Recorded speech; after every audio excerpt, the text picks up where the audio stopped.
हर हर महादेव। शाम सदाशिव। श्री शिवाय नमस्तभ्यम। ओम नमः शिवाय। आज हम पढ़ेंगे श्री शिव महापुराण कोटिरूध संहिता खंड अध्याय 15 मल्लिकार्जुन की उत्पत्ति। महादेव की कृपा से शिव पुराण पुरुषोत्तम मास में पढ़ी जा रही है। मेरे महादेव ऐसी कृपा सभी पर बनाए रखना और आप शिव पुराण को सुनकर पढ़कर जो सुख प्राप्ति होती है वही सुख प्राप्ति आप भी मेरे साथ करें। हर हर महादेव। राधे राधे।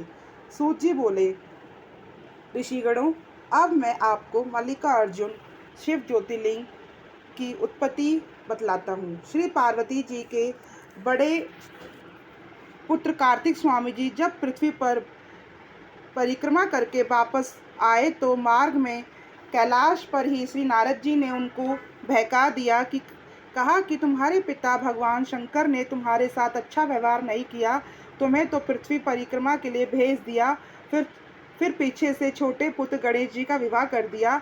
इस प्रकार नारद जी के वचन सुनते ही स्वामी कार्तिक क्रोध में आ गए।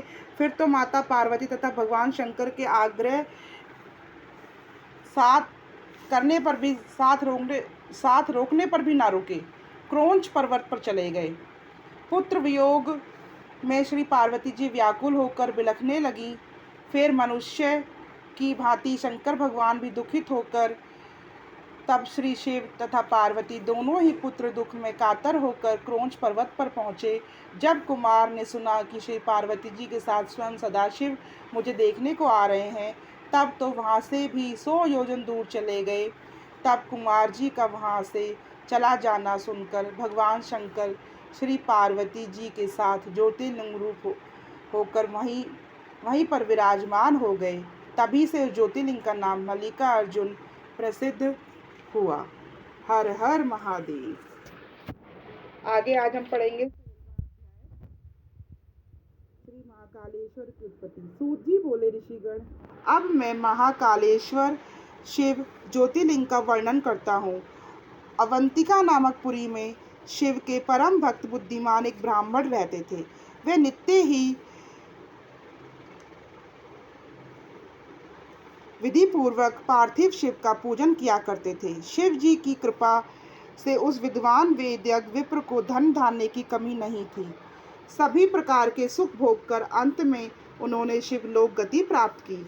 उनके 4 पुत्र थे, देवप्रिय, मेधप्रिय, सुकृत, धर्मवाहु, ये उनके नाम थे। इन चारों के आचार विचार अपने माता पिता के समान थे। वहीं उनके पास रतनमाला नामक एक पर्वत था। उस पर दूषण नाम का एक राक्षस रहता था। उसने तप द्वारा ब्रह्मा जी को प्रसन्न करके वर पा लिए थे।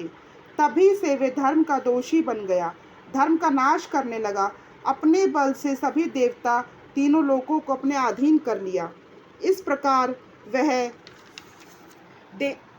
दिन में अवंतिकापुरी में आ पहुंचा और अपने अपने मुख्य 4 दानवों को बुलाकर उसने कहा, प्रिय दानवों, मैंने अपने बल से त्रिलोकी को अपने वश में कर लिया है, किंतु शिव भक्त ब्राह्मण अभी तक मेरे अधीन नहीं हुआ। इसलिए तुम जाकर सभी ब्राह्मणों को इकट्ठा करो, उन्हें मेरी आज्ञा सुनाओ। जो मेरी आज्ञा पर ना चले उनसे कुछ ना कहो, और जो विरुद्ध हो उसे दंड दो। मतलब जो राक्षस की आज्ञा मान ले उसे कुछ मत कहो, जो उनके विरुद्ध खड़ा हो जाए उसको दंड दो। इस प्रकार उस दैत्य दूषण की आज्ञा से वे चारों दानव पुरी के अंदर जाकर उपद्रव मचाने लगे, किंतु ब्राह्मणों पर उनका कुछ भी प्रभाव ना पड़ा। प्रजा के लोग दुखित हो गए, ब्राह्मणों के पास जाकर प्रार्थना करने लगे, ब्राह्मण देवताओं, हम आपकी शरण में हैं। मालूम नहीं ये पापी दुराचारी दानव कहाँ से आकर नगर भर में उपद्रव मचा रहे हैं। इन्होंने बहुत से नगर निवासियों को मार दिया है, हमारी रक्षा करो। ब्राह्मण बोले, हम में इतना पराक्रम कहाँ, और ना हमारे पास कोई अस्त्र है शस्त्र है जिनसे हम आपकी रक्षा करें या हम इनको डरा सकें। हम तो स्वयं भगवान शंकर जी के आश्रय लेकर ही यहाँ पर आए हुए हैं और वे भगवान शंकर ही हमारी रक्षा करेंगे। इतना कहे वे चारों ब्राह्मण कुमार अन्य ब्राह्मणों को साथ लेकर नियम पूर्वक शिव पूजन में लग गए। इतने में वे चारों दैत्य वहाँ पहुँच गए। वहाँ नगर निवासियों तथा ब्राह्मणों को देखकर बोले, पकड़ो पकड़ो, इन सबको मार डालो। किंतु ब्राह्मण ने बिना डर के निर्भय होकर शिव में पूजन में लगे रहे। दानवगण जो ही ब्राह्मणों को पकड़ने के लिए आगे बढ़े, तब पार्थिव लिंग के नीचे से भूमि भयंकर शब्द करके फट गई और शंकर जी प्रकट हो गए। तब तो अपने भक्तों को रक्षा करने के लिए उन दैत्यों की सेना तथा दूषण दैत्यों को केवल अपने हुंकार शब्द से ही मार दिया। भगवान शंकर जी के इस अद्भुत चरित्र को देखकर मुनि तथा देवता सभी प्रसन्न हुए। आकाश से पुष्प वर्षा होने लगी। तब श्री भगवान शंकर ब्राह्मण पुत्रों से कहा कि तुम वर मांगो। ब्राह्मण बोले, स्वामीन, अगर आप हमसे प्रसन्न हैं तो हमारा आवागमन छुड़ाकर अपने चरण में स्थान दो। आप यहाँ सदा के लिए निवास करो। आपके दर्शन करने वालों की मनोकामना पूर्ण होती रहे। सूत जी बोले, तब इस प्रकार ब्राह्मणों को वर देकर सदाशिव वहाँ महाकालेश्वर नाम से विराजमान हुए। बोलो महाकालेश्वर लिंग की जय।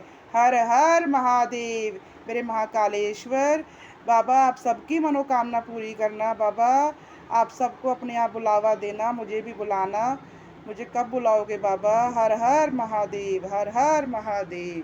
सांब सदाशिव, सांब सदाशिव। हे मेरे भोलेनाथ, सबकी रक्षा करना, मेरे देश की रक्षा करना।